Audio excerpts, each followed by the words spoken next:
depending upon where you are in the world, and welcome to today's DevOps.com webinar. I'm Charlene O'Hanlon, and I'm the moderator for today's event, and I welcome you. We have a great webinar on tap as always, but before we get started, we do have a few housekeeping items we need to go over. First of all, today's event is being recorded, so if you miss any or all of the event, you will have the opportunity to access it later on demand. Following today's webinar, we will be sending out an email that contains a link to access the webinar. And we are taking questions from the audience. So if at any time during today's webinar you have a question for our speaker, please don't wait, don't hesitate, just use your GoToWebinar control panel and submit your questions, and we'll try to get to as many as we can before the end of today's webinar.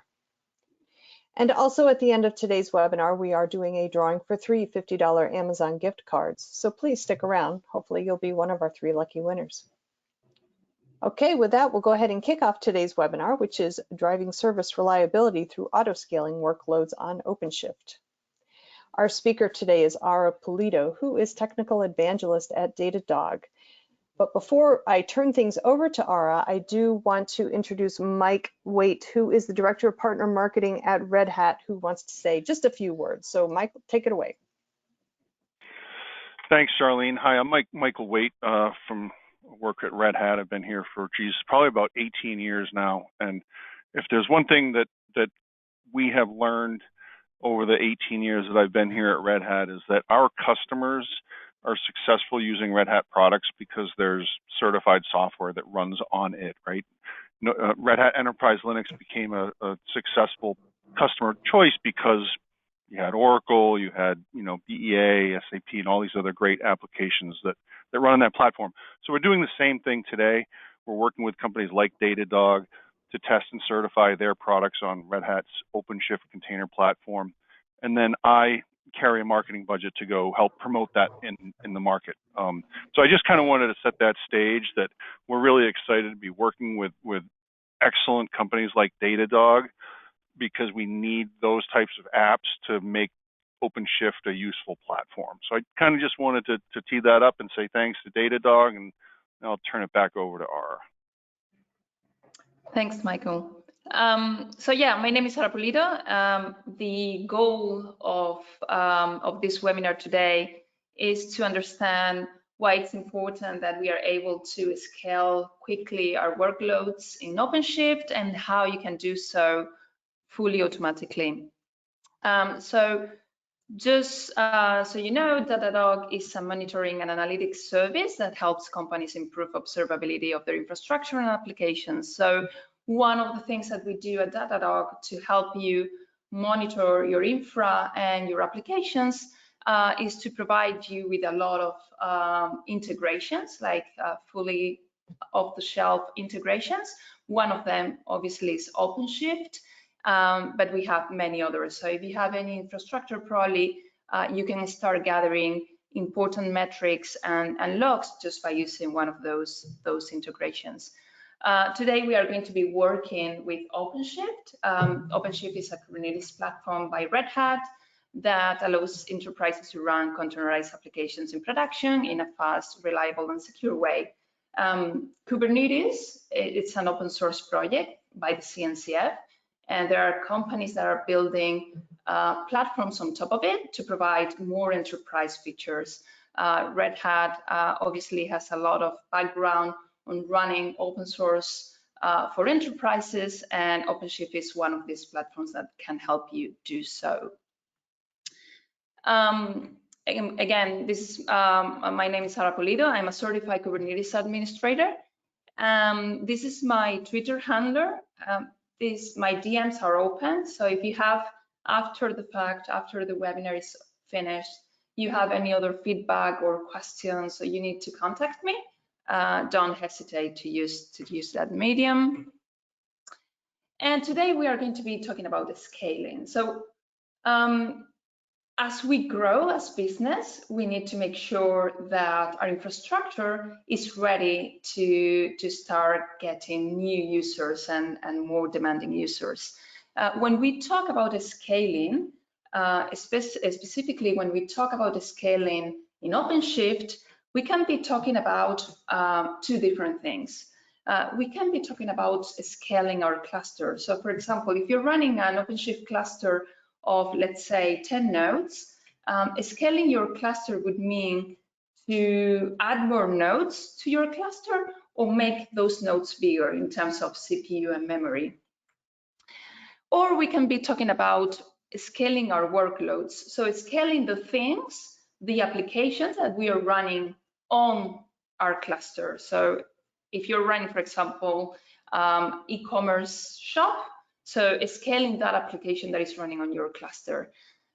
Today on this webinar, we are going to be focusing about this second case. So scaling the workloads that you're already running on your cluster.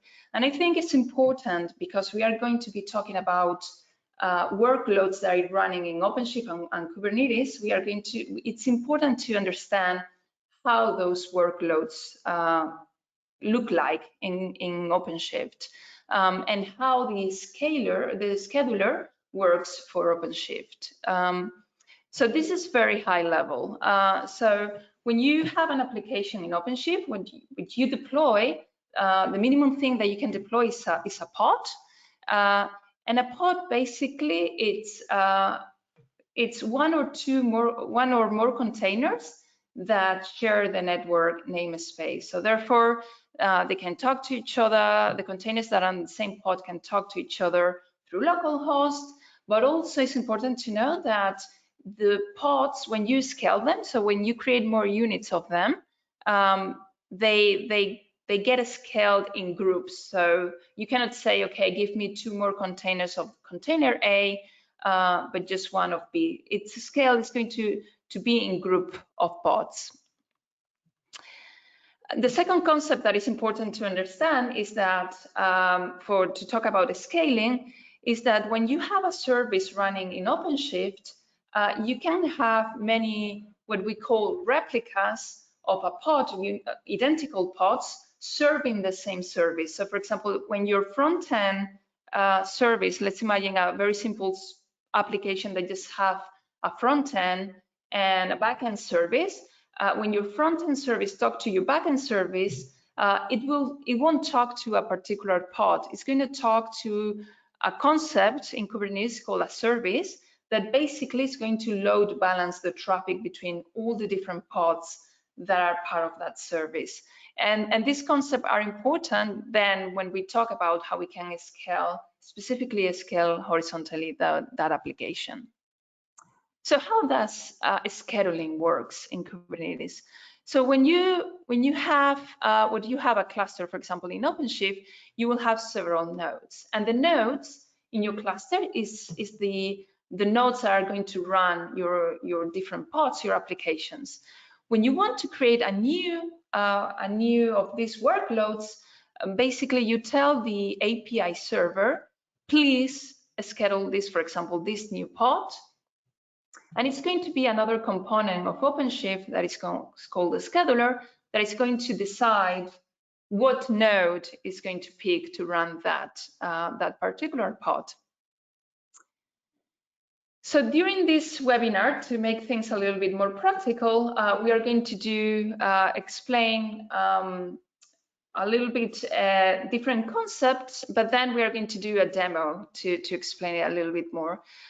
During this demo, this is what we are going to be using. So we are going to be using OpenShift 4.2 with something called code-ready containers, which is a way that Red Hat allows you to run OpenShift locally, specifically for development purposes, for example. Then we are going to be using our workload is going to be an e-commerce application that I'm going to explain in a bit how it looks like. And then we are going to be using Datadog for observability. The demos are pre-recorded, so we are going to see the demos pre-recorded, but it's basically what you can do live if you want to. So this is our e-commerce application. So our e-commerce application has one big front-end service. This is let's imagine that we have this monolith application that is very big, this e-commerce, and we have started to create microservices to decouple into microservices step by step. So we have created now a discount service microservice, an ad service microservice, and it's all backed with a Postgres DB. So we have this situation where we understand that in order to be more successful to run our application as containers, we have to move to a microservice architecture. But while we do so, we still have this big monolithic application, and we want to make sure that it's able to scale when our usage increases, while we are able to start creating this microservice architecture. And finally, we are going to be using Datadog, as we said, for observability. So the way we deploy Datadog in an OpenShift cluster, we have to deploy an agent called the Datadog node agent in every node. So this is what we call a daemon set in Kubernetes, where we run at least one replica of the node on every agent. This agent is going to collect information about the containers that are running on that particular node. And also we are going to deploy what we call the cluster agent, which it's only one per cluster or more, but it doesn't have to be one per node. And this particular agent, what it's going to do is start collecting information about the cluster itself. So information about the API server, the services that are across all nodes, etc. So let's see with the first demo how this environment looks like. So you can see I'm running CRC 4.2, and I have a single node. This is because I'm running locally. This is a single node cluster, and I'm running my e-commerce application with one pod. This is one pod per service, one replica.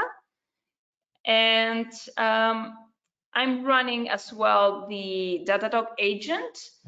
You can see there is only one replica of the Datadog agent. The reason is because I'm running just one node, and I'm also running the cluster agent that is gathering data from the cluster itself. So this is our application. It's a very simple e-commerce application. We are getting here our ads and our discounts. And one of the things is that this application has been instrumented with Datadog. So we are gathering APM information of our application. So for any service, thanks to Datadog, we can check the latency that we are getting, the number of errors per service, etc., etc. All this information we can get live. We can also, if we want, drill down to a specific request and get exactly the latency that it got. We can also get information, for example, about the P50 latency or P95 latency. And as I said, even though this is running locally, this is a full OpenShift cluster, and therefore we have access to the OpenShift dashboard with all the information about our cluster. So this is how our demos are going to be looking like. There are two main ways you can scale your application in OpenShift and Kubernetes. One is vertical and one is horizontal. We are going to see both. We are going to start by vertical scaling. So what is vertical scaling?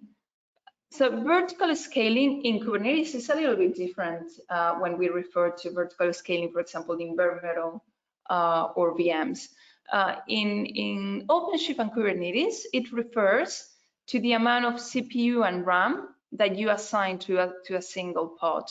And I'm going to explain quickly before we go back to that concept, the units that OpenShift and Kubernetes uses for this, because sometimes it's a little bit confusing.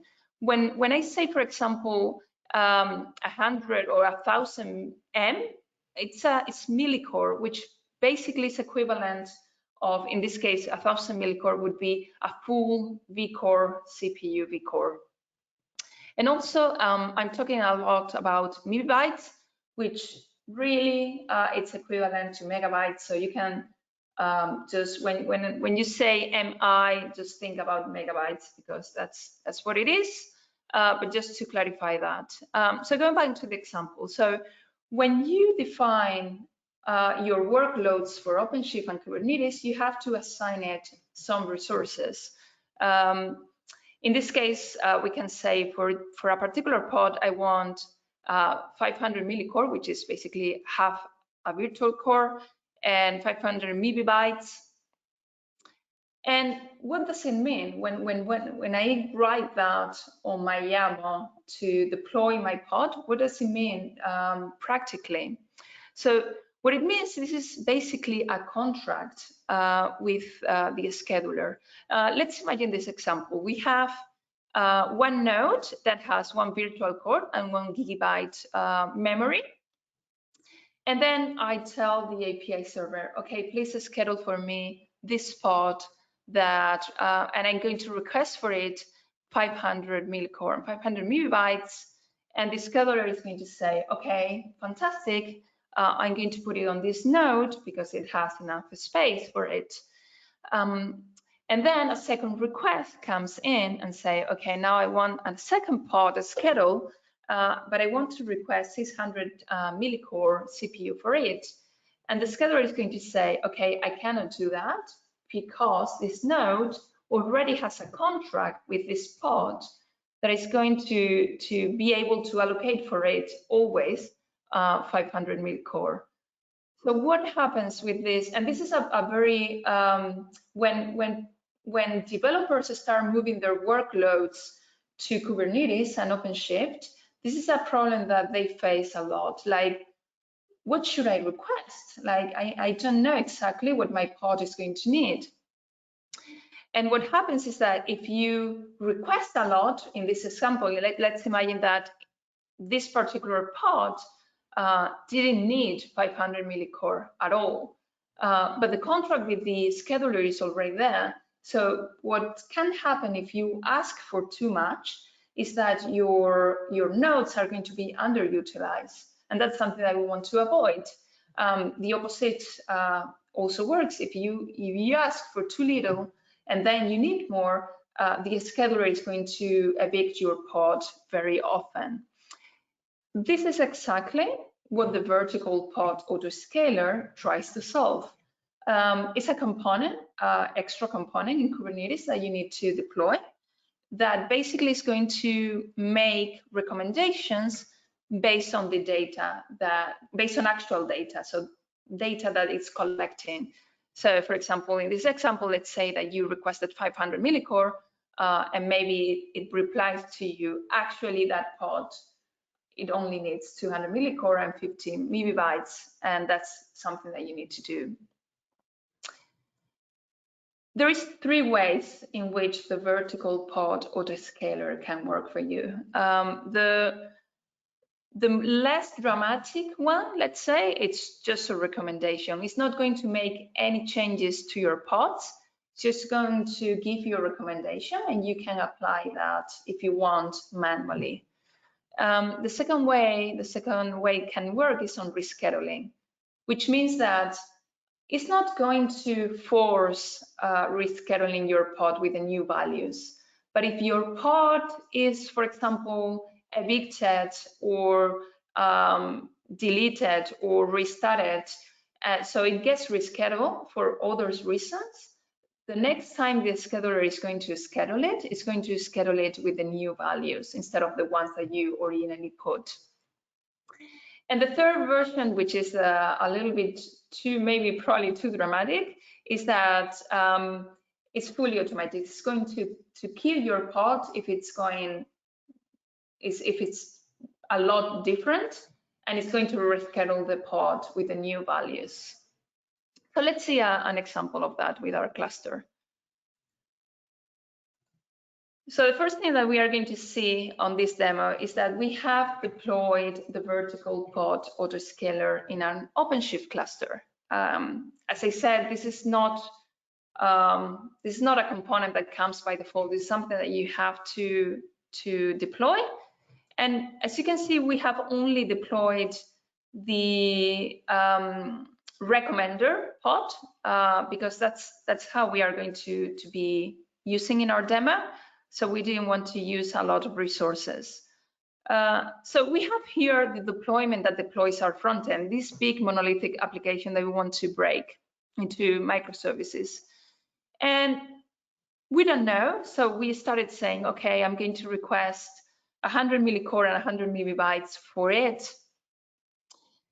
But I don't know if it's a good number. So I'm going to create this other object called the vertical pod autoscaler. And I'm going to say, okay, don't update anything for now. Just give me recommendations. And I have been running this for a while now because to make sure that I got enough data. So as you can see, that object has been running for 3 hours now.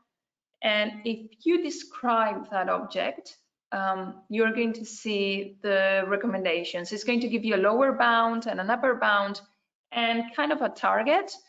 We can see that our CPU target was pretty good. So it's giving us 78 millicore, but our memory was off.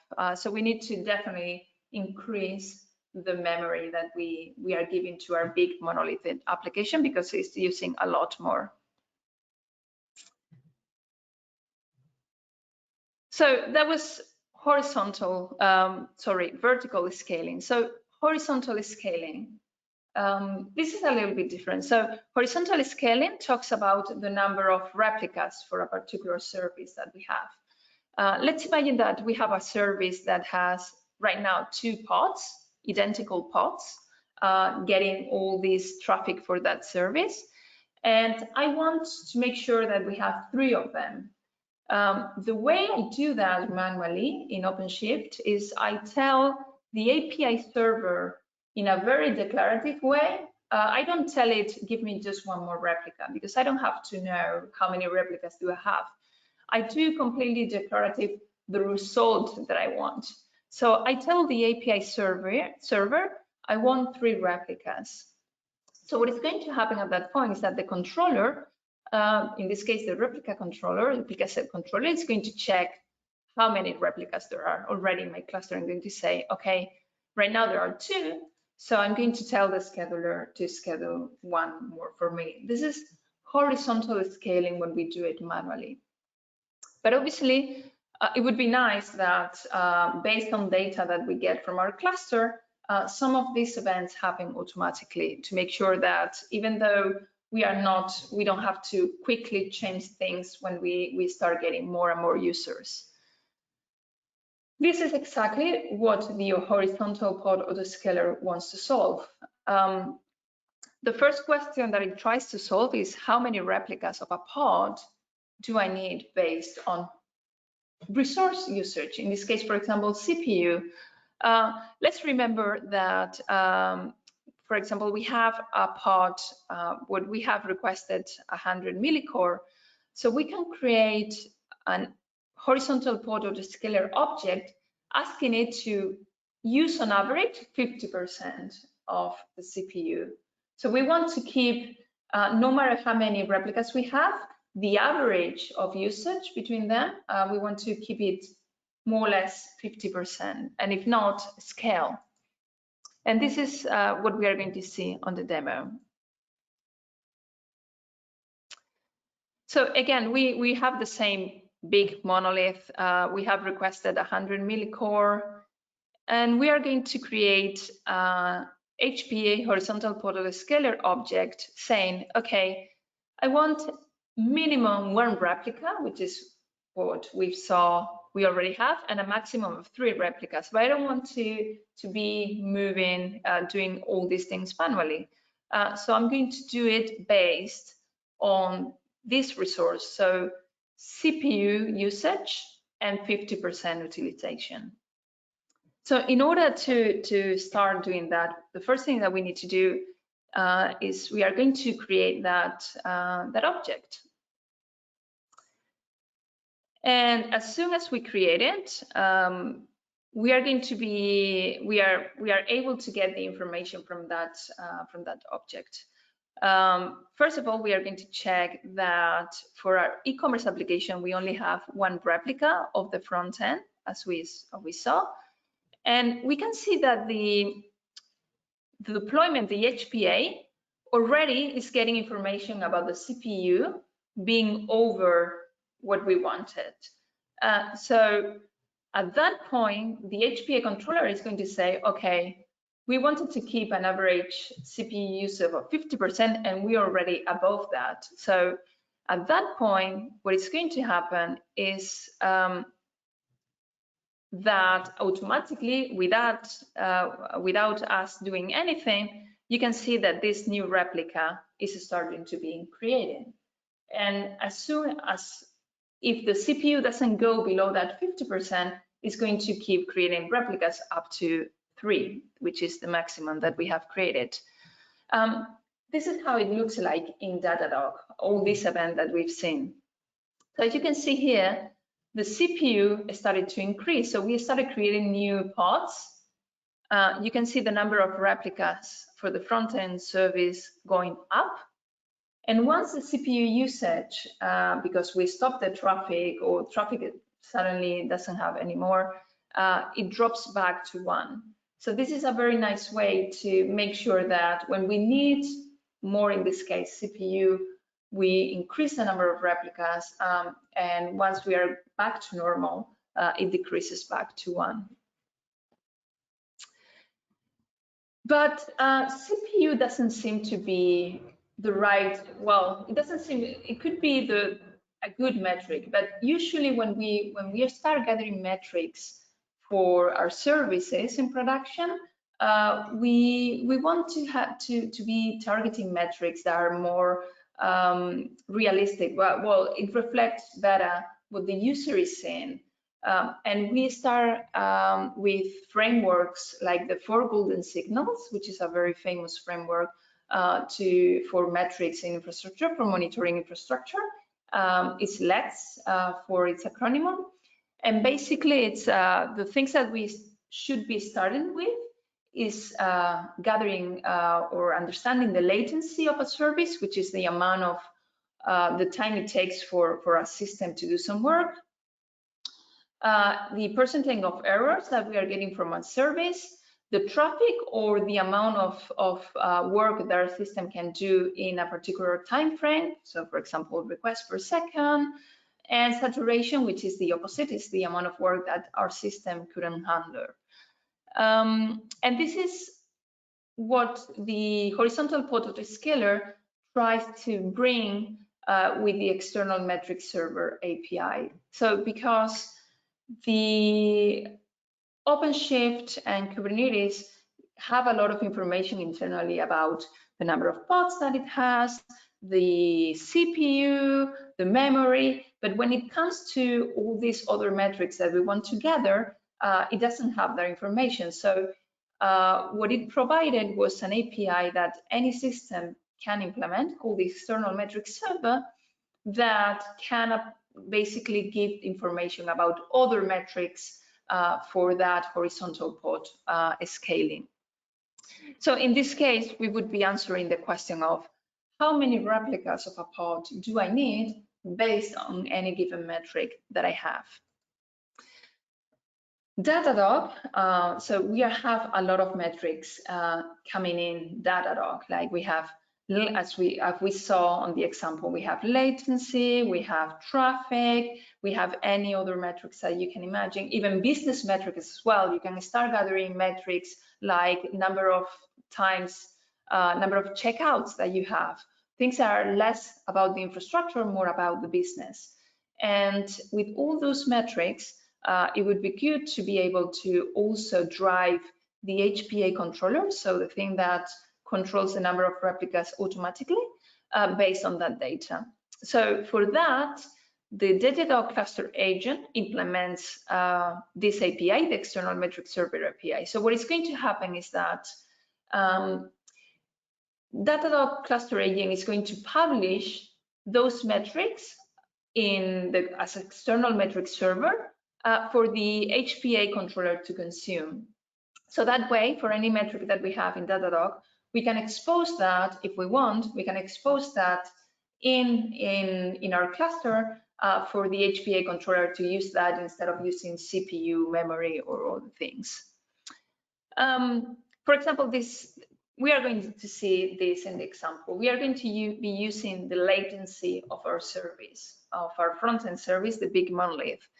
We are going to be using a metric that we already gathering in Datadog called traceback request duration, which is coming from the APM.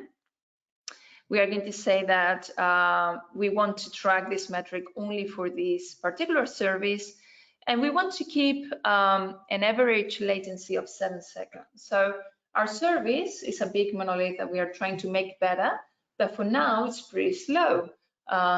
And we want to make sure that while we make it better, at least the latency doesn't grow a lot. So we are going to say, okay, if the average latency that the user is experiencing goes beyond 7 seconds, please scale so we can make it lower.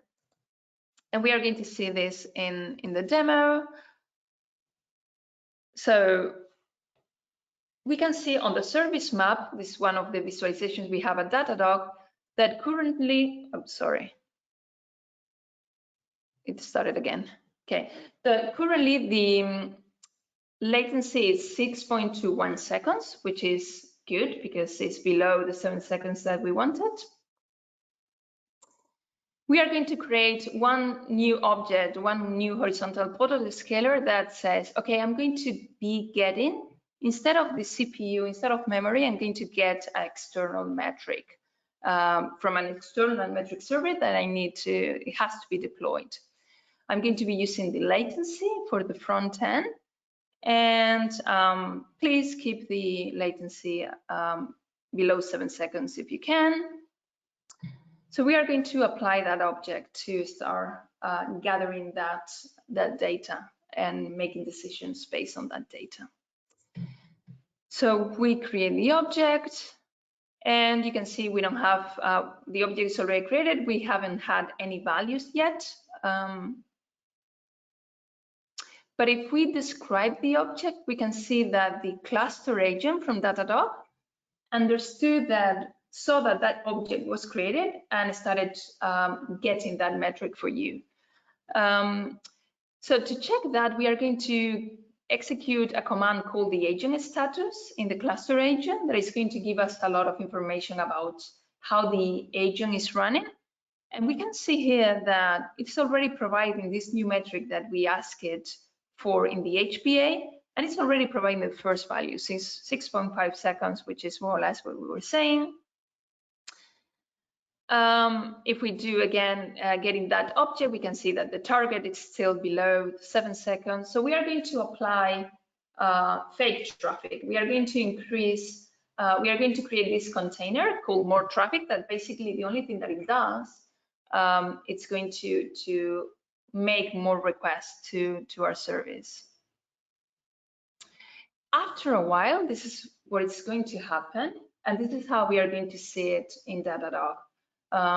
I think that's one of the big values of having a lot of monitoring and observability in your systems, is that everything that happens, you can then check it out in case you want to do any postmortems and see how things are going on.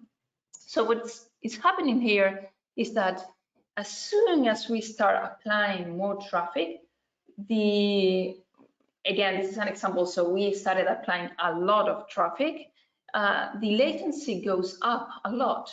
So to try to mitigate that increase of latency, what the horizontal pod autoscaler did is to start increasing the number of replicas for that front end to a maximum of 3, because that's the maximum that we gave it. And then when we stop the traffic, the additional traffic, and we go back to a latency that is around 6 seconds, more or less, it goes below, definitely below 7, it starts scaling down again to 1. And this is a very automated way to, as a response to a spike in traffic. Let's imagine that we have a big sales or something that we understand that probably it's going to cause a lot of spike in traffic. That way we can prepare before with an HPA object to do that for us without having to do all that manually. But what happens? So one of the things that happens with HPA today, the horizontal pod autoscaler, as it is today, is that you only offer it a value. In our example, it was 7 seconds. If it goes beyond 7 seconds, it's going to scale up. As soon as it goes below 7 seconds, it's going to start scaling down. And if you have, if you are driving your scaling events with a very stable metric, it's okay, maybe it's okay. But if you have a metric that changes a lot, having just one value can cause a lot of scaling events up and down. So as soon as it goes beyond a number, it goes up, but as soon as it's stabilized, it will go down again and up again, etc., etc. To solve this issue, Datadog has created an open source project. It's completely open source. It works in any Kubernetes deployment, OpenShift, as we are going to see on the demo as well, called the Watermark Pod Scaling. And this is basically an extension of the HPA controller. And what it does is that the most important feature is that it's going to give 2 values instead of 1. So you're going to give it a high value and a low value watermark. And between those 2, we are going to stop the scaling events. That means that if you have a metric that moves a lot in a band, that band is not going to cause any scaling event. Obviously, scaling events are not for free. It's going to take CPU usage from your cluster to create that pod and to delete it, etc., etc. So it's not something that you want to do if it's not necessary. Some other features that the Watermark Pod Autoscaling has is that you can set a scaling velocity. So for example, if you have a minimum of 1 pod, a maximum of 9, you can tell it, okay, just scale 1 by 1. It's like weight, well, 1 by 1 or by a percentage of the number of pods, so it doesn't grow dramatically very quickly. And also you can set up some cooldown periods, which basically mean the number of seconds that you have to pass before scaling again. So if you scale up, wait some seconds until you scale up again. That way you can fine-tune better your scaling events. Let's see this on our final demo for today. So the first thing that we can see is that we have deployed the Watermark Pod Autoscaler. Again, this is similar to the vertical pod autoscaler. This is a component that we need to deploy. And once we have that, we are able to create this new object called Watermark Pod Autoscaler, and we can add as many parameters as we want. The most important ones is the high watermark and low. Remember in our example with the normal regular horizontal pod autoscaler, we gave it just a number of 7 seconds. In this game, we are going to give it a high of 8, a low of 2, which basically is going to mean if it goes beyond 8 seconds, please scale, but then don't scale down until it goes below 2. Obviously, this is a little bit maybe too big of a difference, but just to see the example. We are going to use the exact same metric, the duration, and same thing, in order to start getting those metrics and start getting those scaling events, we are going to create, in this case, the WPA object. We see it here, and the same way we can check with the agent status of the cluster agent. We can see the external metrics that we are getting.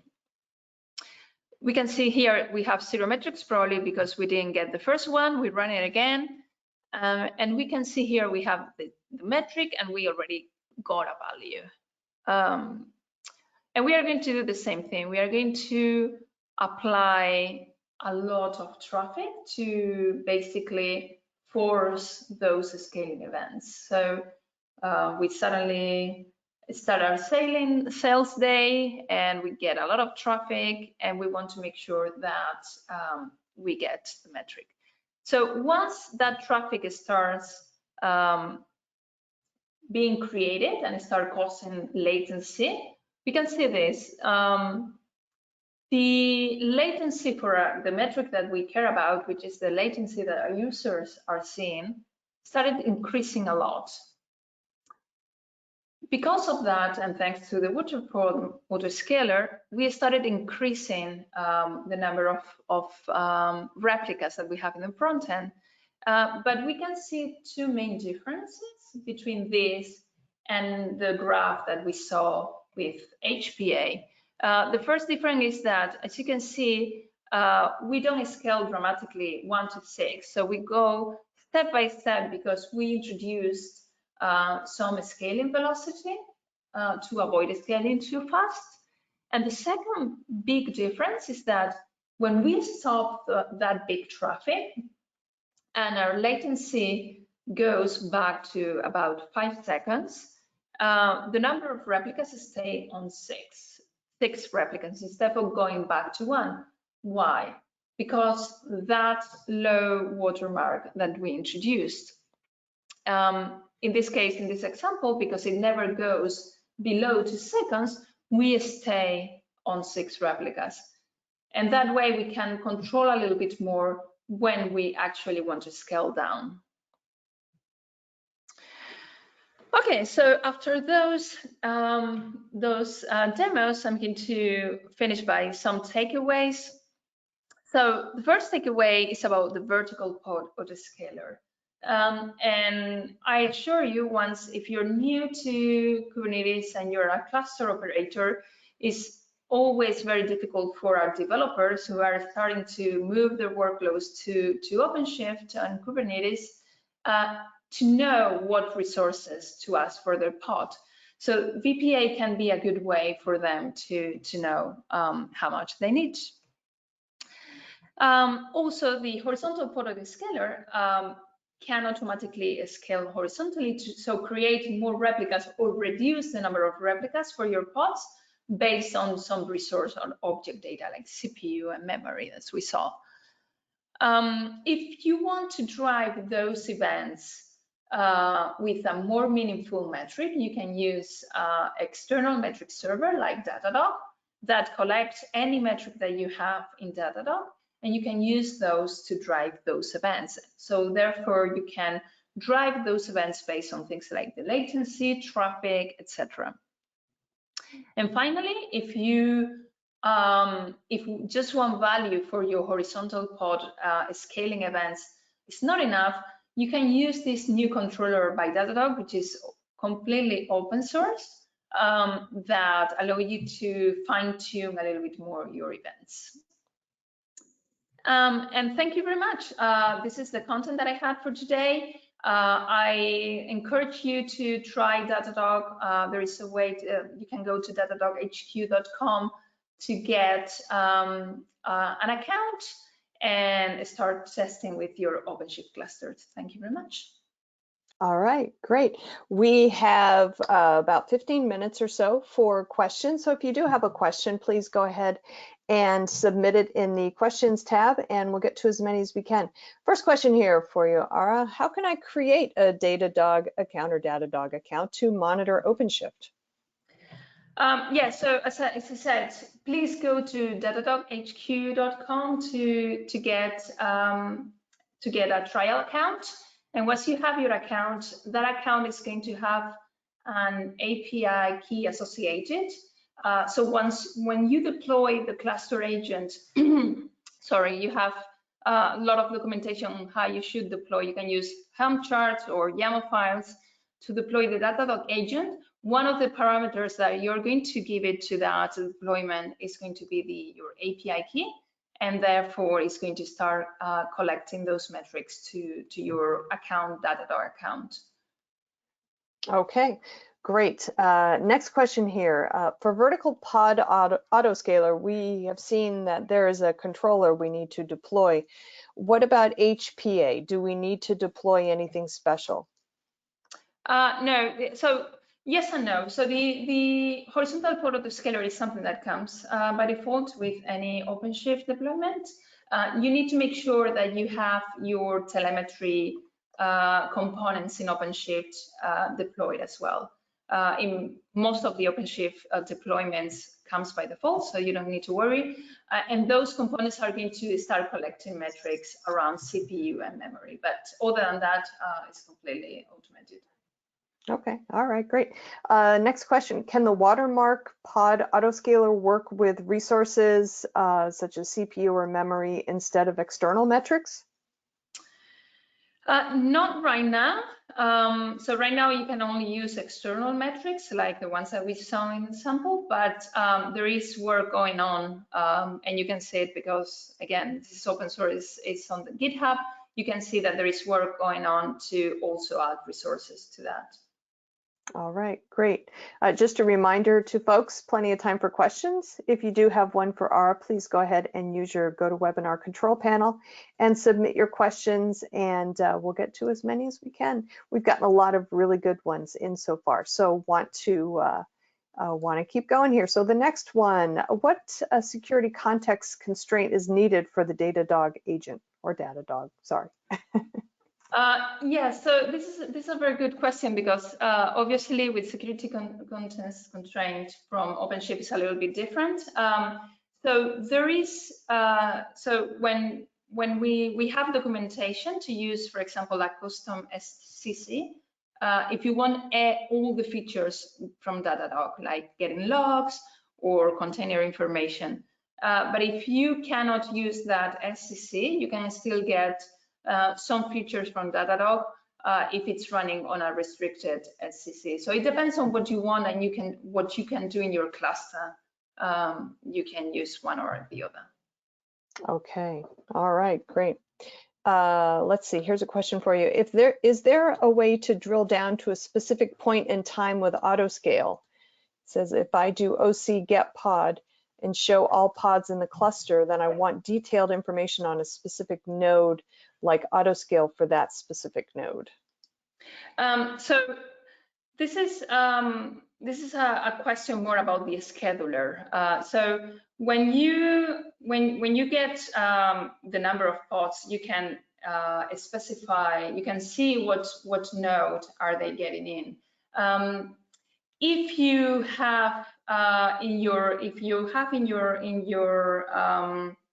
specification for your pod, if you have specified, for example, that you only want pods of that particular service in, let's say, nodes with label my app, for example, then the autoscaler the scheduler is only going to add more replicas in those nodes. So it's a combination. When you're using the autoscaler, it's a combination of how the scheduler is working for your pod and the number of replicas. The horizontal pod autoscaler, the only thing that it says is the number of replicas that it's going to need, and it's going to be the scheduler based on this schema that you have for that particular pod that is going to make decisions on what nodes is going to schedule that particular pod. All right. Okay, great. Next question here. How do you manage time since a new pod is requested in HPA until it is ready? How do you manage time since a new pod is requested in HPA until it's ready? I don't know if I understand this question. Okay, maybe Emiliano, if you want to go ahead and maybe expand on it a little bit more, and we'll possibly come back to that one. Let's move on then. Let's see, how do you handle out of memory exception using BPA for Java applications? Yes, very good point. So the one important, this is not specific for Java application. It could be any out of memory errors, which is very common in many applications. One of the things that the scheduler, how the OpenShift and Kubernetes scheduler works is that when you request the resources that you want for your pod, you can say how much you want and the limit, and you set a limit. If the limit, if you go beyond that limit, the scheduler is going to mark your pod as the first one to go away if they need more memory, for example. So that's why using the VPA can be very useful to make the right decision. So this is not going to change how the scheduler works, but it's going to give you a much better data on what to request and the limits that your application needs to make sure that those out of memory doesn't happen that often. Excellent, excellent. Okay, we're about 10 minutes to the top of the hour. I think we have time for 3 or 4 more questions.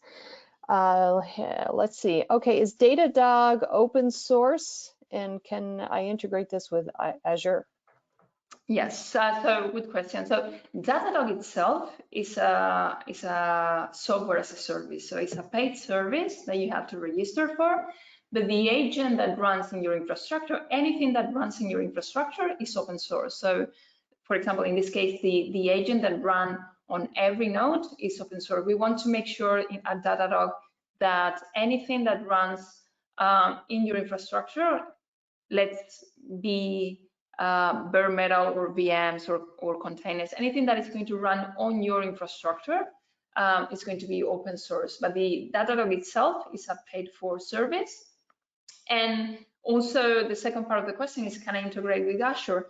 Definitely. So one of the things that that Datadog has that is very important is that many integrations. It has more than 300 integrations with many infrastructure services, and Azure definitely is one of them. So we have this can be perfectly well integrated with Azure. Excellent, excellent. Okay, heard back from Emiliano, who apologized. He said, sorry, I wrote it too fast. The question was regarding the time that it takes when a new pod is requested. How do you manage the time since the rule required a new pod until it's ready? I think yes, horizontal scaling. Okay, yes. So yes, so that's again, that's a little bit the difference between the HPA and why we wanted to create the Watermark Pod Scaling to control more this. So right now there is no way to manage that time. So as soon as the external metric server provides a value that it's beyond the number that you set up, it's going to drive a scaling event. So it basically what it's going to do is going to be poking that external service event. And that's why the WPA is a little bit more flexible in the sense that you can say, wait 50 seconds, for example, wait X seconds before you start scaling to avoid that getting that number. But other than that, you cannot control. You get the number from the external service metric server, and it's going to start scaling. Okay, all right, great. So we have 1 or 2 more questions here. Is there any integration with any ticketing systems? Yes, they are. I don't know exactly which ones, because again, there are many, but if you go to datadoghq.com and search for integrations, you can get a list of all the integrations that we have. Okay, I imagine that also applies to Kubernetes implementations that Datadog supports. Okay, all right, great. Okay, let's see. Let me just double check here, make sure we don't have any more questions up here. Oh, we just got another one in. What is the most important feature or top 2 of Datadog observability that you do better than competitors? So one of the things, at least the thing that I like most, and I'm going to say one thing that is specific to or general to anything that you're tracking on Datadog, and something that is more specific to what we are talking today. So I think it's the integration between all the different features that we have. So we have metrics, we have logs, we have APM, and we have synthetics, browser tests, and all those things are super well integrated. So one of the things that I like a lot is that when we were seeing those dashboards with metrics, if I see something that that it's weird, and I'm trying to investigate something that is going wrong, I can click on any point of that metric and see all the correlations, all the correlated logs that I have, any correlated metrics that I have. So for example, you can have automatic correlations. So if you have a metric that it's doing something weird, it can give you automatically other metrics at the same time frame were also weird. So you can start finding those correlations. You can correlate with APM data, with logs, all those things very easily. So I think this is very important when trying to discover the famous unknown unknowns, things that you don't know what's going on, to get all the information that can be related at the same place very easily. And the second one would be, I would say, the integrations. We have not only for OpenShift and Kubernetes, we have for console, for Mongo, for Redis, for any infrastructure that you can imagine, we have very good integrations. What that doesn't mean is that when you start with Datadog, very quickly on day 0, you can start getting metrics that are important for your infrastructure. Just deploying those or setting up those integrations, you start getting that data. And I think that's important to make sure that as soon as you start with Datadog, you start seeing the value of Datadog. Okay, all right, great. So we're about 4 minutes to the top of the hour, so I'm going to go ahead and close out the question and answer period of today's webinar, but I do want to thank everybody who did submit questions. There were some really good ones, so thank you so much. Before I do my closing housekeeping, I would like to actually invite Mike back onto the mic, to do a couple closing Mike statements. to the mic. Mike to the mic. I just wanted to put a plug in for doing such a nice job, Ara. Thank you. And for those that have joined here today, I noticed there's quite a few people on the call. If any of you are going to be in New York in July, we're going to be down at Datadog's annual customer conference. It's called Dash. It's going to be in New York City. Happy to meet with any people down there. We're probably going to do an evening networking reception, and you people who joined this webinar can be on the VIP list if you want to come have some dinner and drinks with us and with Red Hat and Datadog. So keep that in mind. And if anyone wants to take us up on that, my email address is wait@redhat.com. It's just WAITE @redhat.com. Okay, thanks. That was my plug. All right, thanks, Mike. Appreciate that. Okay, I do want to remind the audience that today's event has been recorded. So if you missed any or all of the event, or if you just want to watch it again, you will have the opportunity to do so. Following today's webinar, we are going to be sending out an email that contains a link to access the webinar on demand. And the webinar is also going to be living on the devops.com website, so you can always find it there. Just go to www.devops.com/webinars and look in the on-demand section, and it should be right there waiting for you. Also, before we close out today's webinar, I did promise that we'd be doing a drawing for 3 $50 Amazon gift cards, so we'll go ahead and do that right now. Our first winner is Jack F. Congratulations, Jack. Our second winner is Kathy with a K, C. Congratulations, Kathy. And our final winner today is Lynn C. Congratulations, Lynn. We'll be following up with all 3 of you via email after today's webinar to get your $50 gift card over to you. All right, Ara, thank you so much for such a great presentation. Great webinar, great questions from the audience, so I know it was very well received. So thanks so much. Thank you. Thanks for organizing. Appreciate it. All right, great. Also want to thank the audience for joining me today. This is Charlene O'Hanlon, and I am signing off. Have a great day, everybody.